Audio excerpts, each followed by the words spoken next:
The Emerald Tablets of Thoth the Atlantean is a book that has shaped generations of truth seekers since its publication in the 1930s. It reads as a first-person account of the god Thoth explaining his past life in Atlantis, its downfall, and his becoming immortal through his learning of the secrets of life and death. It is said that Thoth imparted this knowledge onto Egypt and left behind secret teachings hidden away in protected chambers, secured by his students and priests. In the book, we learn that it was Thoth who designed and constructed the Great Pyramid of Giza as a sort of initiation temple with built-in sciences to help rejuvenate the soul and break it loose from the confines of physical reality. Thoth has long been equated with knowledge and wisdom, a symbol for spiritual ascension. The succession of Thoth as an archetype within sacred teachings goes far back, of course starting in Egypt. In this documentary, I'll be briefly moving through the progression of how Thoth became this deified figure of wisdom, calling to us through his writings and monuments left for us to decipher.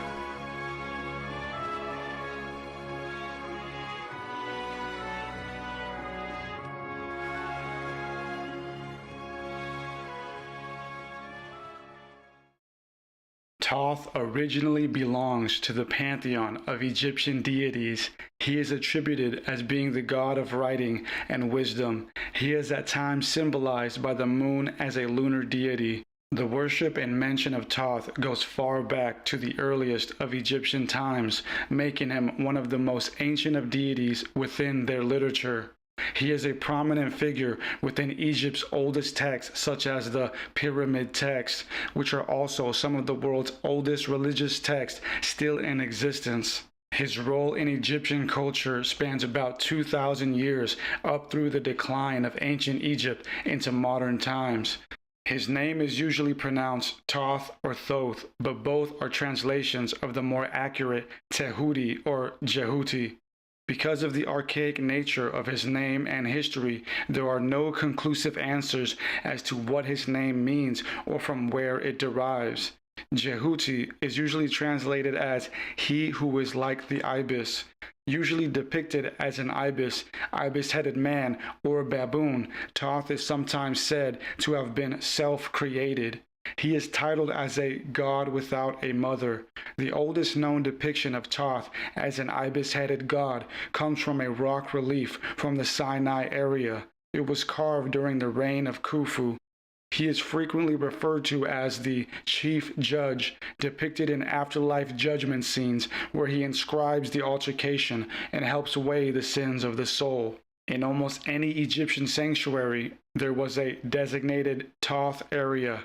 Thoth appears virtually everywhere in the major religious writings of Egypt. Throughout Egyptian lore, there is mention of a Book of Thoth, a mysterious and powerful collection of writings from the god himself.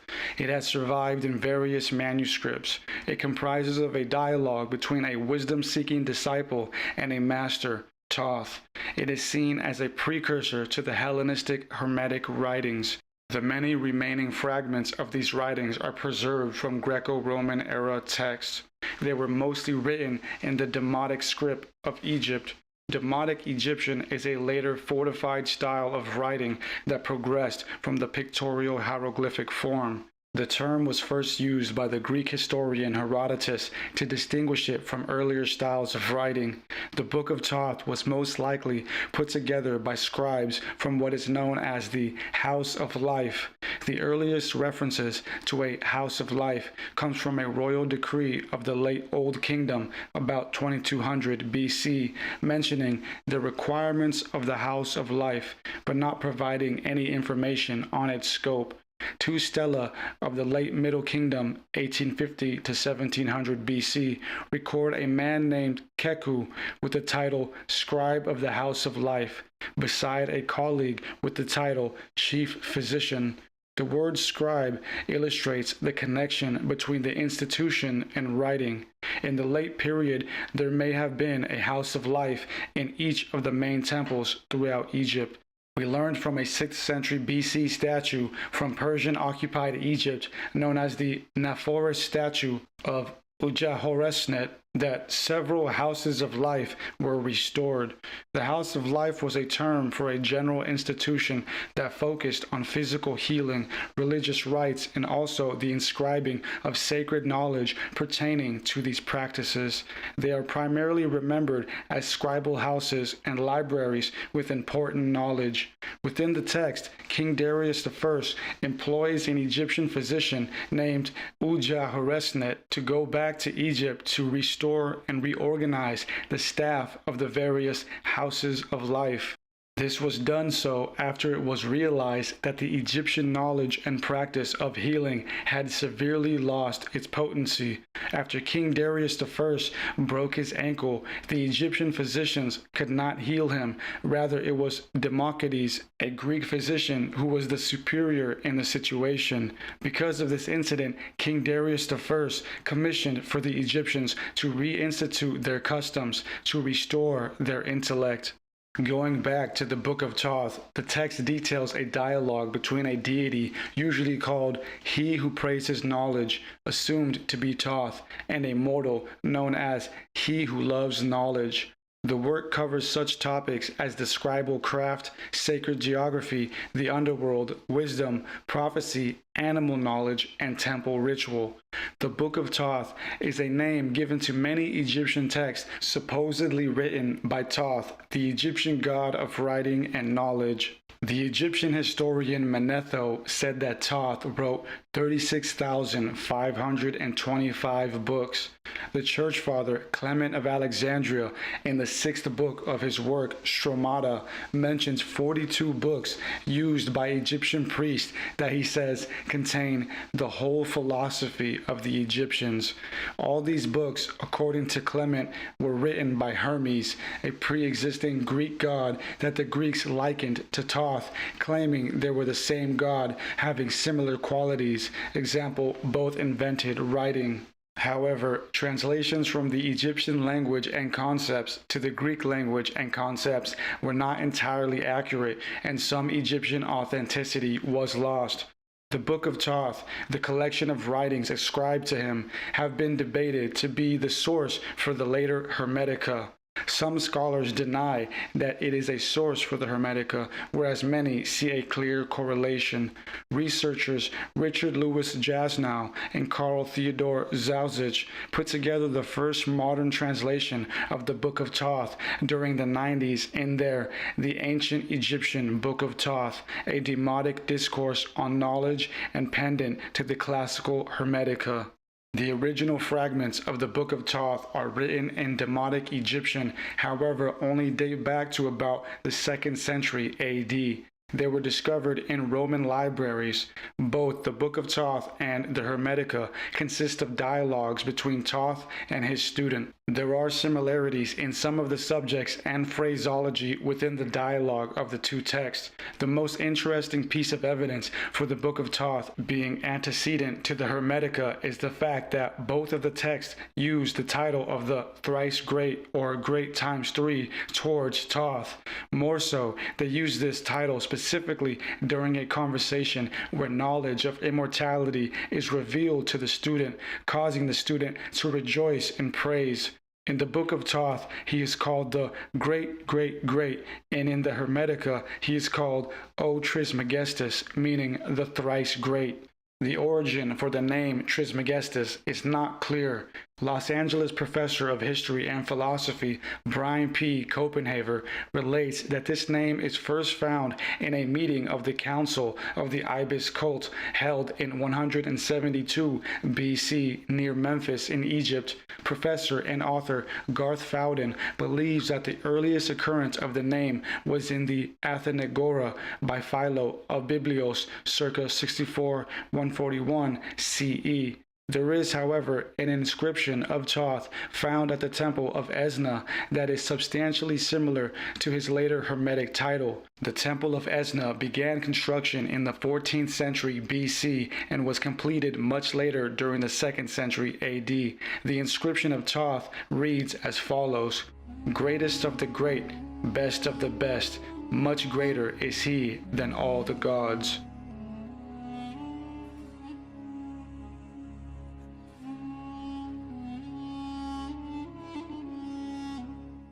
Herodotus, the Old World grand historian, was probably the first to equate the Greek deities as renditions of the Egyptian gods. In his writings during the 5th century BC, he presented correlations with the Greek god Hermes and the Egyptian god Thoth. Some scholars now refute this correlation, however, it was regarded as legitimate for many centuries. During the Hellenistic period of the Greek Empire, there were revivals of mysticism and legend. When Egypt was annexed by the Alexandrian era of Greek rule, the Ptolemaic dynasty initiated a renaissance of the arts with the constructing of the Library of Alexandria. The library was situated in Egypt in the city of Alexandria. From that era, there arose a great interest in translating Old World scriptures into Greek. The most famous of these translators was Manetho.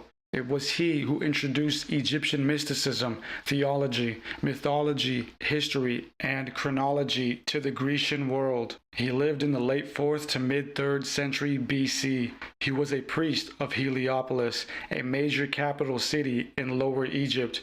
He was deeply versed in Egyptian knowledge and well trained in Greek academia as well. He wrote on the history and philosophy of his country. It was from his writings that many of the Hellenistic and later Christian world would depend on. Sadly, his books are almost completely lost. We only have fragments of quotes by later writers.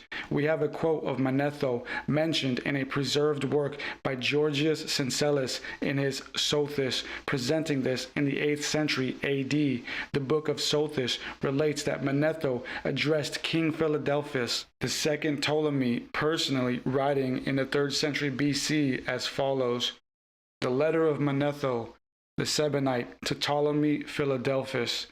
To the great King Ptolemy Philadelphus, the Venerable, I, Manetho, high priest and scribe of the holy fanes in Egypt, citizen of Heliopolis, but by birth a Sabinite, to my master Ptolemy send greeting. We must make calculations concerning all the points which you may wish us to examine into, to answer your questions concerning what will happen to the world. According to your commands, the sacred books written by our forefather, thrice greatest Hermes, which I study, shall be shown to you, my lord and king. Farewell. Manetho wrote this because Ptolemy had expressed a strong desire to see the documents from which Manetho derived his information, and the high priest promised to let him see them. The Egyptian esoteric traditions transformed during the Hellenistic period into what would become the Hermetica. The Hermetica are works of revelation on occult, theological, and philosophical subjects ascribed to the legendary Greek divine sage Hermes Trismegistus, who was believed to be the inventor of writing and the sacred sciences involving geometry, math, and magic. The collection, written in Greek and Latin, probably dates from the middle of the 1st to the end of the 3rd century AD. It was written in the form of Platonic dialogues and falls into two main classes: popular Hermeticism, which deals with astrology and the other occult sciences, and learned Hermeticism, which is concerned with theology and philosophy. Both seem to have arisen in the complex Greco-Egyptian culture of the Ptolemaic and Roman periods. The Corpus Hermeticum includes several texts, some of which are the Poimandres, a collection of 14 sermons, the definitions of Asclepius, and the Perfect Sermon, or the Asclepius text. The latter is no longer available in its original Greek, but only in an Old Latin version. Philo, the great Jewish Alexandrian scholar, wrote in his History of the Phoenicians that Thoth is the Greek Hermes, strengthening this Hermetic belief in Thoth as being the source of esoteric wisdom. Tertullian of Carthage is the earliest known writer to clearly quote from the Philosophical Hermetica in his Adversus Valentinianos and the De Anima, both composed around 206 and 207 AD. There are, however, earlier references to Hermetic texts. Galen of Pergamon mentions a treatise on medical botany by Hermes Trismegistus that was supposedly well known in the 1st century. Famous 4th century philosopher Iamblichus wrote in his On the Mysteries that it was Hermes or Thoth who Pythagoras and Plato derived their sacred knowledge from. Plato mentioned Thoth in his Phaedrus, stating that Thoth was an olden god who had invented many arts, including the art of writing.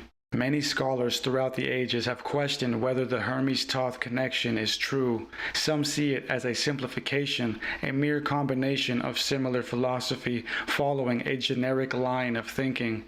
Others see it as a sort of cultural appropriation, both natural and deliberate.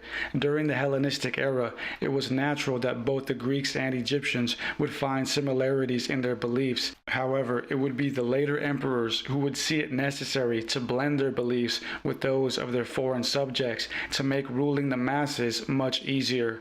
Quoting from Copenhagen's Hermetica, we get a deeper idea as to the importance of syncretism between the two worlds. Ptolemy, one of Alexander's generals, took control of Egypt in 323 when his master died, styling himself Ptolemy Soter, Savior, in 305. After hundreds of years of ruling over Egypt and having their neighbors, the Romans, also take part of her land, eventually the Romans took over the area. 10 centuries had passed since Alexander's taking of Egypt, having three empires, the Greek, Roman, and Byzantine, have their way with the land. Copenhagen goes on to say, and sometimes syncretism was a political tool for the aliens, the most famous instance being the cult of Serapis, manufactured under Ptolemy I. Given the association of Osiris with death and rebirth, it was natural to suppose that the dying bull of Apis became Osiris, yielding the amalgamated Osirapis or Serapis. Sculptors depicted Serapis with the head of Zeus, which expressed Ptolemy's wish to show Egyptians how their beliefs could blend with the Greek. Thus, the new emperors were taking advantage of the inherent religious piety of the masses to assimilate them into new religious customs that would instill indoctrination into the generations to reconcile their subjugation by foreign rulers. The idea of a school of knowledge being passed down to us from a single source, the wise god Thoth, took hold in the classical world and developed into further fanatical additions. Vettius Valens, a Roman astrologer writing in Greek in the 2nd century CE, left behind a Hermetic text of astrology. This text is a supposed translation of a work from a pharaoh named Nekespo and high priest Pedosiris, who claimed to have been taught by Hermes. Copenhagen also tells us about the influence that Hermetics had on alchemy, saying, another kind of occult wisdom attractive to early Hermetic authors was alchemy, which made its first literary mark on Egypt after 200 BC in the writings of Bolos Democritus of Mendes. The vestiges of his work show that Bolos described processes involving gold, silver, gems, dyes, and other substances that became the main ingredients of the alchemical work. After Bolos, but before the Christian era, a number of alchemical treatises began to appear under the names of Hermes. These alchemical hermetica were known to Zosimus, a native of Panopolis, who lived in Alexandria around 300 CE. Zosimus left behind works that meshed Hermetic philosophy with alchemical practices. The prologue of the first book of the collection, called Coronides, says that the god Hermes Trismegistus received this book from the angels as God's greatest gift and passed it on to all men fit to receive secrets. Healing and magic were also prominent aims of another large body of text that often referred to Hermes and his retinue, the Greek and Demotic magical papyri. The documents that scholars have included in this category cover a considerable span of time, from the 2nd century BCE to the 5th century CE, and their contents are mainly spells of practical intent meant to conjure a god or demon, bring a vision or a dream, foretell the future, attain invisibility, compel a lover, thwart an enemy, catch a thief, ease the pain of gout, or drive insects from a house. The magical or spiritual aspects of the Corpus Hermetica, the compilation of text attributed to the knowledge of Hermes Trismegistus, seemed to focus on salvation through gnosis. It was a sort of precursor to Gnosticism, the belief in salvation through the initiation of specific knowledge about the reality of life and God. Without gnosis, one would simply live ignorantly, never attaining spiritual ascension, because it is a discipline earned rather than given, as is attested in the definition of Hermes to Asclepius under the axiom, "He who knows himself knows the all." Although there was never really a clear connection between Thoth and Hermes Trismegistus, the archetype took hold and gave rise to some of the most influential pieces of spiritually esoteric literature known as the Hermetica.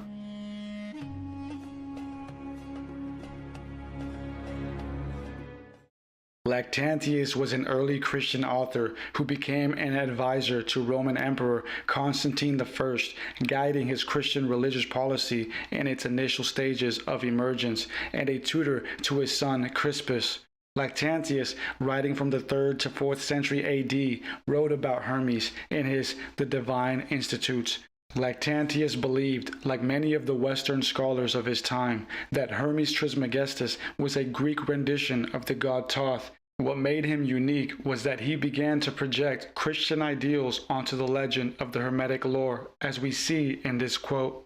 But that there is a Son of the Most High God who is possessed of the greatest power is shown not only by the unanimous utterances of the prophets, but also by the declaration of Trismegistus. Hermes, in the book which is entitled The Perfect Word, made use of these words: "The Lord and Creator of all things, whom we have thought right to call God, since he made the second God visible and sensible." But I use the term sensible not because he himself perceives, for the question is not whether he himself perceives, but because he leads to perception and to intelligence, since, therefore, he made him first and alone and one only. He appeared to him beautiful and most full of all good things, and he hallowed him, and altogether loved him as his own son. Lactantius was quoting a Hermetic text that spoke of the Creator designing an emanation of itself, whose purpose it was to perceive itself, a sort of allegory that perception and knowing of the Creator is true gnosis or connection to God. It is a very intriguing claim within the text that God loved this creation as his own Son. Early Christians, of course, saw this as a precedent for Jesus Christ. Naturally, as the classical world transitioned into the modern era, remnants of the past mixed with the new beliefs of the Christian world. In the amazing 1945 find of the Gnostic text within the Nag Hammadi collection, there were fragments of known Hermetic texts like the Asclepius and also newly discovered doctrines. Hermeticism was a natural predecessor and even more so contemporary of Gnosticism, which was born out of the same years of the early Christian era. St. Augustine, the famous church father, writing in the 4th to 5th centuries AD, understood this to be the case, saying, "We are by nature Gentiles, as Paul says, born under another law and with other prophets, whom the Gentiles call seers, and from them we were afterwards converted to Christianity. Surely, if there are, as rumors has it, some prophecies about Christ from the Sibyl, or from Hermes, called Trismegistus, or Orpheus, or any pagan poet, they could to some extent help the faith of those who, like us, are converts from paganism to Christianity." Augustine and others like him saw pagan wisdom like that of the Hermetica as a revealed truth by the Christian God that would prepare the Gentiles for Christianity, which would be the completion of the truth as embodied by Christ. This concept was later expanded on by famous 15th century Italian philosopher and Neoplatonist Marsilio Ficino. He believed in what was called a Prisca Theologia, ancient philosophy, and that through the pre-Christian wisdom and mystery school teachings, God was subtly foreshadowing his miracle and revealed truths. The philosophy of Prisca Theologia taught that all real truth belongs to one line of divinely inspired knowledge. Famous pioneer in modern psychology, Carl Jung, spoke on the origins of some of the Hermetica in a lecture in 1940. In this lecture, he explained some of the Arabian origin stories for the famed Tabula Smaragdina, or Emerald Tablet. The text of the Emerald Tablet first appears in a number of early medieval Arabic sources, the oldest of which dates to the late 8th or early 9th century. It was translated into Latin several times in the 12th and 13th centuries. Numerous interpretations and commentaries followed. Medieval and early modern alchemists associated the Emerald Tablet with the creation of the Philosopher's Stone and the artificial production of gold. It has been popular with 19th and 20th century occultists and esotericists, among whom the expression "as above, so below," a modern paraphrase of the second verse of the tablet, has become an often cited motto. It is a short text but has influenced esotericism immensely. Reading from E.J. Homeyard's 1923 translation as follows, we can see just why it has been so impactful. Truth, certainty, that in which there is no doubt. That which is above is from that which is below, and that which is below is from that which is above, working the miracles of one, as all things were from the one. Its father is the sun, and its mother the moon. The earth carried it in her belly, and the wind nourished it in her belly, as earth, which shall become fire. Feed the earth from that which is subtle, with the greatest power. It ascends from the earth to the heaven and becomes ruler over that which is above and that which is below. This text has always been attributed to Hermes Trismegistus, and although its earliest manuscripts are of Arabic origin, many believe it to be a copy of an older Greek version, as Jung extrapolates in his lecture, saying, "Its origin is unknown, and we do not know if it was originally Greek. Though there are certain indications pointing to this conclusion, the Greek word telesmo in the Latin text has perhaps remained unchanged from the original form." Jung also details the mythical Arabic account of the Tabula Smaragdina being found by the legendary Apollonius of Tyana.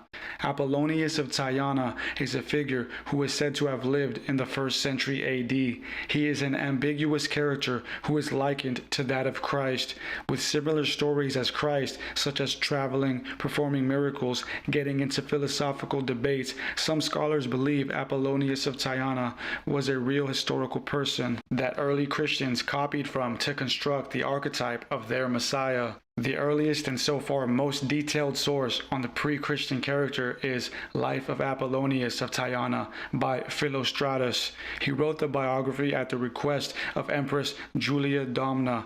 Jung relates that in the early Arabic versions of the Tabula Smaragdina begin with a fantastic account claiming that Apollonius of Tyana had found some treasure within the pyramid of Giza.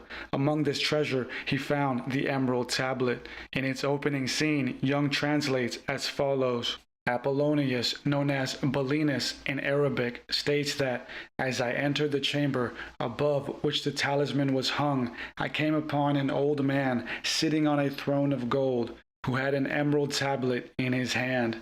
Jung analyzes the text sentence by sentence, saying, the end of the text says, "So I am called Hermes Trismegistus, for I possess the 3 parts of the philosophy of the universe. What I have said about the operation of the sun is finished." The sun is another word in alchemistic language for gold, so presumably Hermes has been describing the art of gold making or alchemy. The two terms are synonymous, but the sun can be understood differently as the light of day, a symbol of consciousness. So, to speak, a primeval consciousness related to the one of the beginning, and through adaptation, the consciousness of each individual arises from this primeval consciousness. So, the operatio solis, the transformation of the gold, could also mean the transformation of that light which we have received through adaptation from the deity. In other words, the transformation of our consciousness. End quote. Among the evolving Christian world was born Islam, a new contender for monotheism. With precedents in the old world, Islam naturally would assimilate similar stories and archetypes of old world religions and myths. With obvious anachronistic ties to Christianity and Judaism, early Islam also had subtle hints of Hermeticism within its mythology. Its vague ties to Hermeticism were bridged by the philosophers of Haran. The small city of Haran, a place rich in history with roots to ancient Mesopotamia in modern-day Turkey, just north of the Syrian border, has been a fierce defender of its pagan beliefs. During the Christian conquest and empire expansion, Haran aggressively held out against Christian rule and religious assimilation. Having to undergo this fight again with the onset of Muslim infiltration, the Haranians of the 7th century succeeded in making a pact with its Muslim invaders. The caliphs of the time agreed to allow the Haranians to maintain most of their pagan customs and even made academic allies of them. The Haranians adopted an Islamic name for themselves taken out of the Quran to show respect and some assimilation. They then called themselves the Sabians, a sort of Gentile group of the Quran. The famous Haranian scholar Tabit ibn Qurra was employed by the Muslim leaders to travel and translate Greek and Syriac texts into Arabic. The importance of the Haranians is that they held a devout belief in the god Hermes. By the 9th century, they held Hermes as a prominent prophet within their religion. As Kevin Van Bladel details in his authoritative 2009 book on the subject, The Arabic Hermes, From Pagan Sage to Prophet of Science, the Haranians learned of Hermes from a succession of Greek and Persian philosophers. This line was passed down to the Arabic scholars closely tied to early Islam. Theodore Abu Qurra, early 9th century AD bishop of Haran, wrote of his ancestors, saying that the core of their religion was the worship of the planets and zodiac. The ancient Haranians believed it was these celestial bodies that governed human life. Theodore also claimed that the prophet and astrological sage of their religion was none other than Hermes. Wahb ibn Munabi was crucial in weaving Christian and Judaic beliefs into early Islam, threading a truth between the three Abrahamic faiths. He is also accredited as the first in Islam to connect its famous prophet Idris with Enoch and subsequently Hermes. Idris is the second prophet mentioned in the Quran. It is said within Islamic lore that the prophet Idris was a sage of metaphysical sciences. Idris in the Quran is likened to Enoch having spent time in heaven. Later Arabic scholar al-Mashar would expand on this, adding to the Idris-Enoch connection and also adding a dramatic change to the thrice greatest aspect of Hermes, claiming that he is called so because there were 3 Hermes throughout history. He is quoted as saying, "There were 3 Hermeses. As for the first Hermes, the Persians called him Hoshang, which means the just. The Persians say that his grandfather was Kayomarth, that is Adam. The Hebrews say that he is Akhnuk, Enoch, Idris in Arabic. He was the first man to talk about such things as the motions of the stars. He was the first man to build temples and praise God in them, the first person to study the sciences and medicine and talk about them. He was the first man to give warning of the flood, and he foresaw the advent on earth of a great catastrophe coming from the skies by fire and water. He resided in Upper Egypt. As for the second Hermes, he was one of the Babylonians. He lived in the city of the Chaldeans in Babel. He lived after the flood. He excelled in medicine and in philosophy, and he knew the nature of numbers. Pythagoras, the arithmetician, was his pupil. This Hermes revived what was lost of medicine, philosophy, and the art of numbers in the flood in Babel. As for the third Hermes, he lived in the city of Misr, and he came after the flood. He is the author of the book of venomous animals. He was a physician and a philosopher, and he knew the nature of deadly medicines and harmful animals. He wrote a beautiful and valuable book about alchemy, which is related to many crafts, such as the making of glass, glass objects, clay, and the like. He had a disciple by the name of Asclepios who lived in Syria. Here we see a fascinating tale conjured by al-Mashar, which is an Arabic culmination of the centuries of Hellenistic Judeo-Christian Hermeticism. What is intriguing here is the flood account that al-Mashar details is something that has been passed down through not just mainstream religion, but specifically esotericism and Hermeticism. It is said that Hermes knew of the great flood and preserved wisdom and knowledge in texts which he hid to be found after the great flood.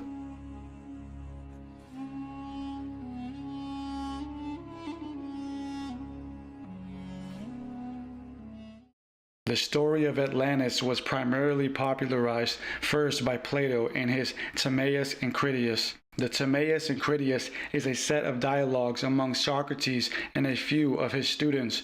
Upon conversing about ancient Athens, Critias dispels a story about Atlantis, which was told to him by his grandfather, who heard it from his grandfather, thus Critias's great-grandfather. This ancestor, named Dropides, heard it first from a friend, famous Athenian statesman, poet, and social reformer, Solon. The dialogue was written in the 4th century BC by Plato.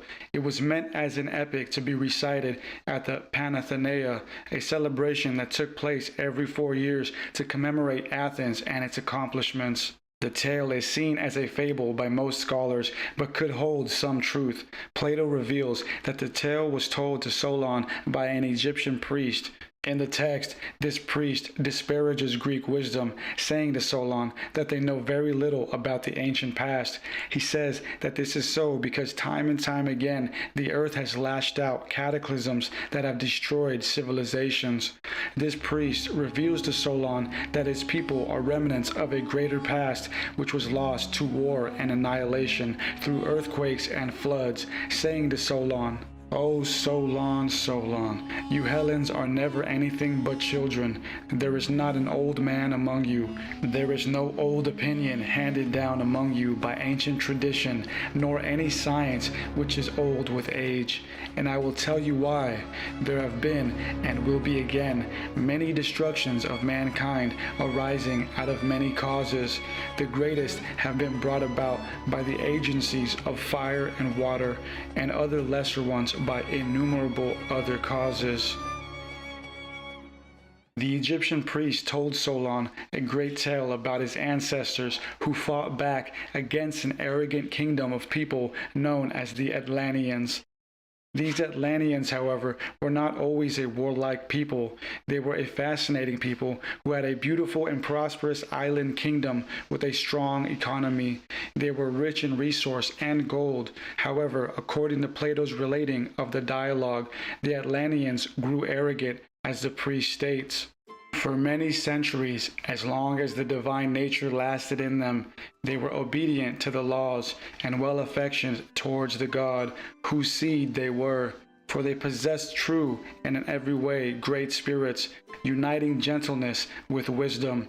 They despised everything but virtue, thinking lightly of the possession of gold and other property, which seemed only a burden to them. Neither were they intoxicated by luxury, nor did wealth deprive them of their self-control. But they were sober and saw clearly that all these goods are increased by virtue and friendship with one another. But when the divine portion began to fade away and became diluted too often and too much with the mortal admixture, and the human nature got the upper hand, they then, being unable to bear their fortune, behaved unseemly, and to him who had an eye to see grew visibly debased, for they were losing the fairest of their precious gifts. But to those who had no eye to see the true happiness, they appeared glorious and blessed at the very time when they were full of avarice and unrighteous power. Plato goes on to tell us that eventually this kingdom attempted an attack on the lands of Egypt, Greece, and other neighboring countries about 9,000 years before the time of Solon. The priest reveals to Solon that it was his ancestors, an army of Athens, who stood alone and fought back against the Atlanteans, driving them to their island, saving the rest of the countries from being destroyed and enslaved. Unfortunately, these Athenian heroes met a disastrous fate when on the island of Atlantis, a massive earthquake caused the islands to sink in a flash, flooding and drowning not only the Atlanteans, but also the Athenian heroes. This tale is seen as a parable to give credence to the classical Athenian history during Plato's time. The tale of Atlantis is one among many flood myths that were told by the ancient world. Many in the modern esoteric community equate Atlantis to a golden age, specifically one where Thoth once lived. There are many who claim that the sacred books of Thoth that were spoken of in ancient Egypt were preserved from an Atlantean era. Freemasons often speak about the pillars or vaults of Enoch. In these vaults, it is said that there was placed a book of sacred knowledge. Other versions state that Enoch erected 2 pillars, which on each was inscribed sacred knowledge. Each of the legends attests that this was done so to preserve knowledge after the great flood was to sweep over and destroy civilization. This myth about the pillars of Enoch has precedent in the Christian world. Byzantine historian of the 4th and 5th centuries, Philostorgius, wrote a similar tale more than 1,000 years before the onset of institutional Freemasonry. Philostorgius, in his Ecclesiastical History, recounts the historical tale of Emperor Julian the Apostate attempting to rebuild the Temple of Jerusalem. In the tale, he claims that some of the workers had found a secret vault in the temple, which led to a darkened chamber with a book in its center, saying of the matter that as soon as he touched this pillar, he found lying upon it a book wrapped up in a very fine linen cloth, and as soon as he had lifted it up, as he had found it, he gave a signal to his companions to draw him up again. As soon as he regained the light, he showed them the book, which struck them all with astonishment, especially because it appeared so new and fresh, considering the place where it had been found. This book, as soon as it was opened, shows the following words in large letters: "In the beginning was the Word, and the Word was with God, and the Word was God." End quote. This tale developed through the years to what would become the Enoch legend of hidden pre-flood knowledge. There is also what is called the Book of Enoch, which is a compilation of books written from the 2nd century BC up to the 5th century CE, which are texts attributed to Enoch. In the entire collection, simply known as the Book of Enoch, we learn that Enoch was shown secrets of astrology, nature, life, and death by God's angels. Enoch was the great-grandfather of Noah, the protagonist survivor of the Great Flood.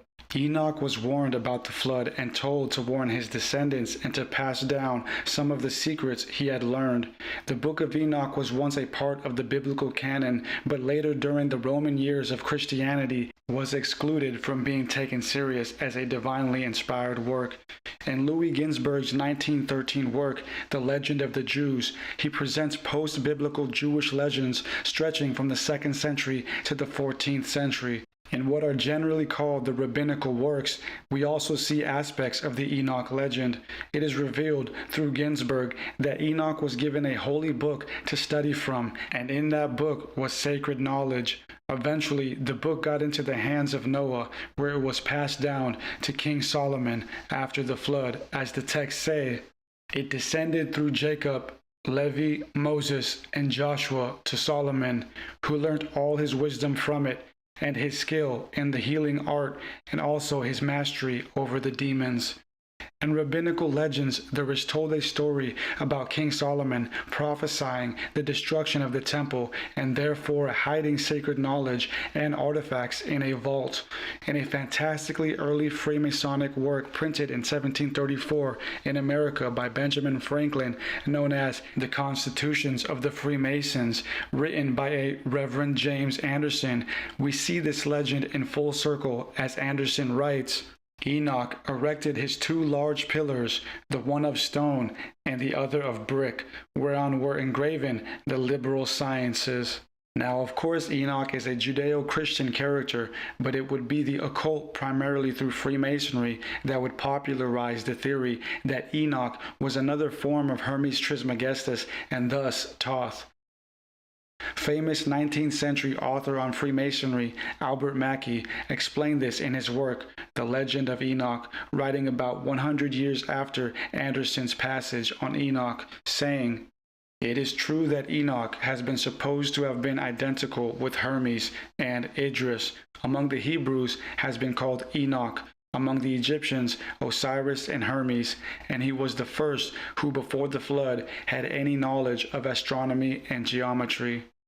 Mackey goes on to quote 18th century pioneering Mason Chevalier Ramsay, who was among the first official Freemasons heading the organization in France, saying that Ramsay was too learned a man to be ignorant of the numerous Oriental traditions, Arabic, Egyptian, and rabbinical, concerning Enoch that had been long in existence. He refers to the tradition extant in all nations of a great man or legislator who was once the first author of sacred symbols and hieroglyphics, and who taught the people their sacred mysteries and religious rites. This man, he says, was among the Phoenicians Thoth, the Greeks Hermes, the Arabians Idris, but he must have known that Thoth, Hermes, and Idris were all synonymous of Enoch, for he admits that all these lived some time before the universal deluge, and that they were all the same man, and consequently some antediluvian patriarch. The myth of antediluvian knowledge passed down directly from God or his angels to a faithful Enoch or Thoth, then inscribed to be discovered for usage after the Great Flood, has propelled the Hermetica into a dramatic source of New Age wisdom. Throughout the legends of the antediluvian pillars of knowledge, there is the imagery of two pillars, sometimes described as one of stone and one of brick.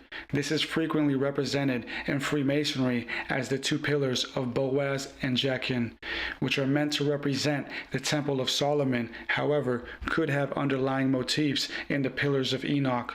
Famous Freemason leader, scholar, and writer Albert Pike also furthered this concept in his authoritative work, Morals and Dogma, saying, Manetho extracted his history from certain pillars which he discovered in Egypt, whereon inscriptions had been made by Thoth, or the first Mercury or Hermes, in the sacred letters and dialect, but which were after the flood translated from that dialect into the Greek tongue and laid up in the private recesses of the Egyptian temples.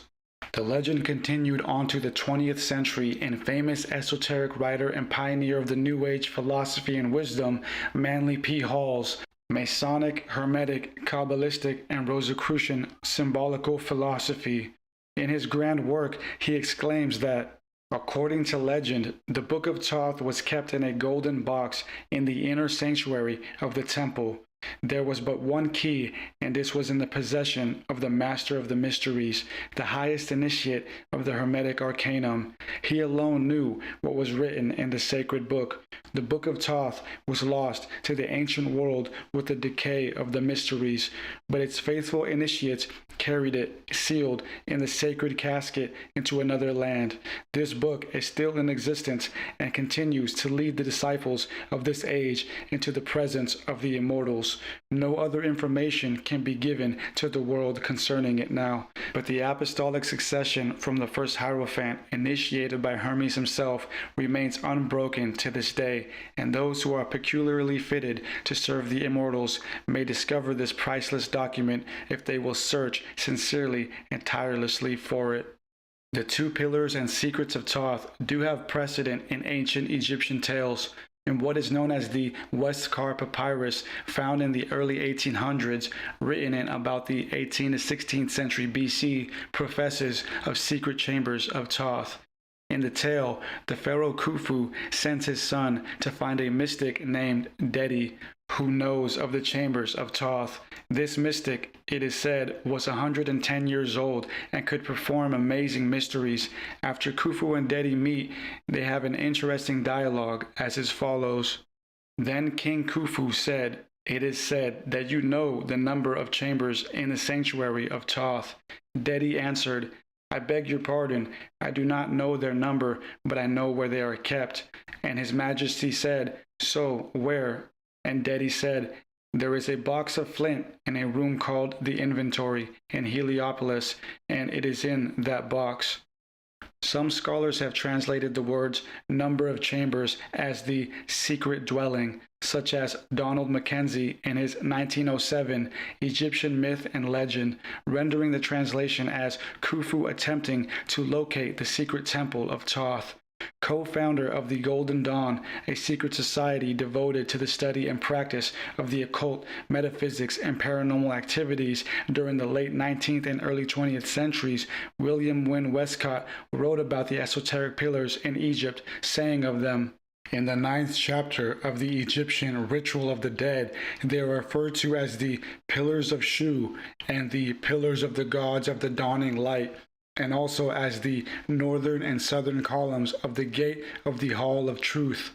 In the 125th chapter, they are represented by the sacred gateway, the door to which the aspirant is brought when he has completed the negative confession.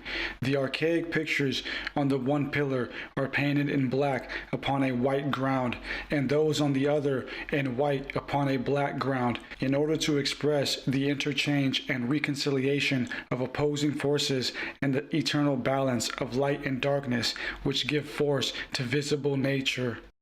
The pre-flood pillars are described in various forms, of being black and white, and also one being of stone and the other one of brick, so that one could survive a flood and the other a fire.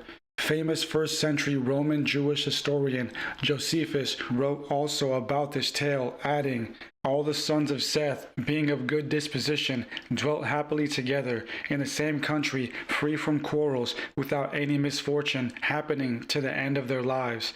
The great subject of their studies was that wisdom which deals with the heavenly bodies and their orderly arrangement, in order that their discoveries should not be lost to mankind and perish before they become known. By the force of fire and owing to the strength and mass of water, they made two monuments, one of brick and the other of stone." Here Josephus states that it was the sons of Seth who inherited the knowledge and erected the pillars. This is an important conjecture, for it was the Enoch of all the esoteric legends that would be born of this line. The many scriptures of the Corpus Hermeticum had been lost over millennia since their inception in the early centuries of the Common Era. It wasn't until the Italian Renaissance, brought on by the commission of the famed Medici family, that some of the Hermetica would be rediscovered. Cosimo de' Medici was the patriarch of the Medici dynasty. He was a wealthy banker and politician who had a fascination for the arts and antique. In the mid-15th century, during his rule, he instituted the Platonic Academy of Florence, which was dedicated to seeking out, translating, and reviving Greek works of philosophy and wisdom. One of Cosimo's men happened to come across an old manuscript of the Corpus Hermeticum. This was such an amazing find that Cosimo halted the work being done to translate the works of Plato to focus on the Hermetic text. He employed then famous Italian philosopher, astrologer, and authoritative translator of the Florence Academy, Marsilio Ficino, to translate the newly found treasure. Ficino would be the first to translate the Hermetic text and publish it in 1471 into a Western language, reviving the lost knowledge for all to benefit from. He wrote in his later Theologia Platonica that it was Hermes who was the wise sage who initiated a school of thought that would be passed down eventually to Plato. As we have seen, the legend of Hermes Trismegistus has its roots in Egyptian tales about the books of Thoth and the attributes of this deity. The Hermetic legend took shape through the Hellenistic era, culminating into what would be a fanatical tale about a figure intertwined in all religions and myths as a mystical character secretly guiding the world's greatest ancient sages. The legend has only continued to be adored, entertained, and added to. In today's esoteric community, there is the final capstone on top of all that has been claimed of Thoth, the god of all esoteric knowledge, and that final edition is none other than the 1930s publication of The Emerald Tablets of Thoth the Atlantean.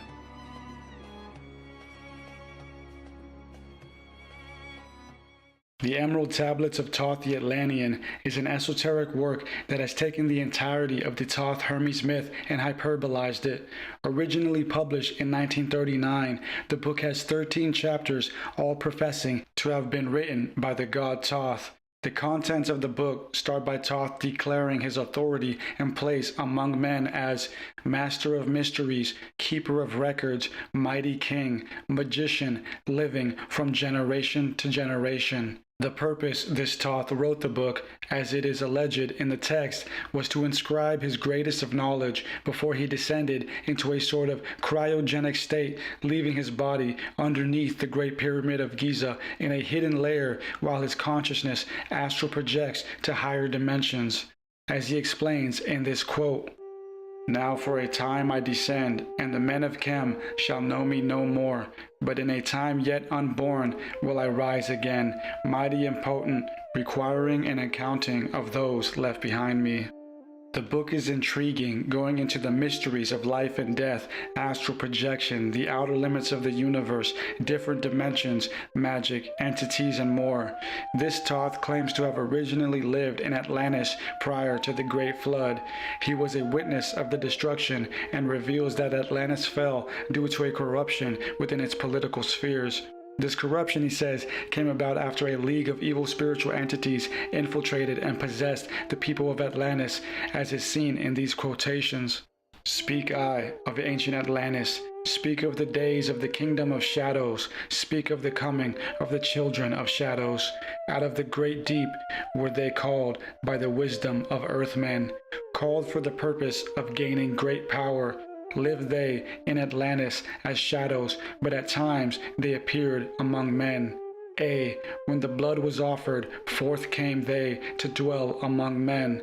Crept they into the councils, taking forms that were like unto men, slaying by their arts the chiefs of the kingdoms, taking their form and ruling over them. Only by magic could they be discovered." Many unbelievable things are stated in the compelling book. It's a reflection of much of the occult and esoteric rhetoric that had led up to that point. The actual author of the Emerald Tablets of Thoth the Atlantean, Dr. M. Dorial, proclaims in the opening of the book that he was instructed by Tibetan monks from Shambhala to retrieve the tablets from a temple in Mexico, take them back to the Pyramid of Giza, and translate them. Dorial claims the actual texts were of emerald stone, written in an Atlantean script. Dorial himself was an interesting character. Born Claude D. Dodgen, he was an eccentric person. He was a researcher and writer of occult and esoteric subjects, which were gaining much attention at that time. He eventually founded his own organization known as the Brotherhood of the White Temple. He claimed in various writings that this was an offshoot of the main center in the Himalayas known as the Great White Lodge. Originally from Oklahoma, he had a sporadic upbringing with a lot of moving and jumping from job to job. He was sort of a charlatan, with some records claiming that he was a World War I vet and also using the title doctor, with no clear records for him either being in the First World War or having a medical degree. He went through 2 marriages, leaving behind a couple kids with his first wife. Ending up in Los Angeles, among a bustling metaphysical scene, he would find his niche and move his way up the community. Starting his organization, he produced many books, pamphlets, and writings for local papers and magazines on occult subjects. In a Californian newspaper titled The Madera Tribune, there is a brief excerpt about the growing mystic dated June 21, 1937, stating, "Claude D. Dodgen was an authority on the occult, Lord of the Cycle, and the living Buddha to his cult disciples, but to his wife he was just a fake. He complained that she denounced him before his disciples, and she declared that he ran around with other women." Dodgen later changed his name to Maurice Dorial. It's not clear why, but one online source mentions that Maurice is a derivative of the Latin word for Moorish, Dorial a play on the Arabic Dar al, or house of, as in House of Islam or House of Wisdom. He would also move the headquarters of his organization to Denver, Colorado, progressing his mission as a mystic, writer, and leader. In an October 1946 issue of Amazing Stories magazine, Doriel wrote, "I have had personal contact with the Dero, shape-shifting reptilian entities, and even visited their underground caverns. In the outer world, they are represented by an organization known loosely as the Black Brotherhood, whose purpose is the destruction of the good principle in man. The underground cities and caverns are, in the most part, protected by space warps, a science known to the ancients but only touched on by modern science." Doriel would often speak on the Dero, or the evil snake-headed beings residing in the inner earth. He was a peculiar man with many wild claims. Growing up in a rural family, he didn't advance past elementary school. He heavily professed to be in contact with ascended masters, spiritual teachers who have transcended time and space, who relay sacred information to adepts such as himself. This was a growing theme in metaphysical circles. He wrote in Personal Experiences Among the Masters and Great Adepts in Tibet that, "When I was born into this life, I had a full and complete memory of my past lives and incarnations. I never had to study over again the forgotten things that most of us do. I did not have to learn and read and write. I did not have to learn mathematics or physics or chemistry or anything else, because in the past I had acquired that knowledge and had retained my attainments of the past." He claimed on several occasions that he had traveled to Tibet to study with these masters who would bestow him knowledge to bring back to the States for the Great White Brotherhood. However, there was never any evidence for his travel. He would later denounce the claim and change his statement, saying that he traveled to Tibet via astral projection and not through physical means. His fanatical claims would grow to extremes, eventually getting into the realm of messianic end times prophecies. In some of his works in the 1940s, he claimed that there was a new age approaching and that an ascended master was to enter the world stage to usher this in, stating that the avatar will appear on May 2nd, 1956 in America. This is the day when the present Earth cycle closes and the golden age of the seventh cycle will dawn. With the onset of nuclear terror and war, Doriel put together an extraordinary endeavor to build a spiritual center to prepare for the apocalypse, known as Shambhala Ashrama. Finished in 1953, it was a massive compound that included 100 homes, a massive worship building, and food storage facilities. It cost $500 to move in, and Doriel assured his disciples that if nuclear war didn't happen, they could turn the sanctuary into a summer resort. Of course, nuclear war never happened, and the New Age Messiah never came. Doriel is purported to have passed away in 1963, leaving behind many great works of occult and esoteric subjects. Among the many works he published was, of course, the Emerald Tablets of Thoth the Atlantean.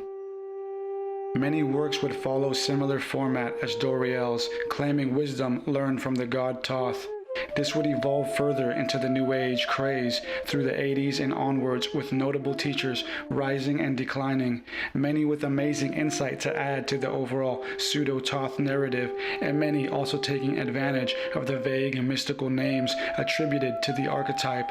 Above all, again, we have scriptures and wisdom collectively accredited to our ancestors, our spiritual sages, the gods who stand above human nature, written and preserved by pious and mystical men and women seeking the answer to life's greatest mysteries.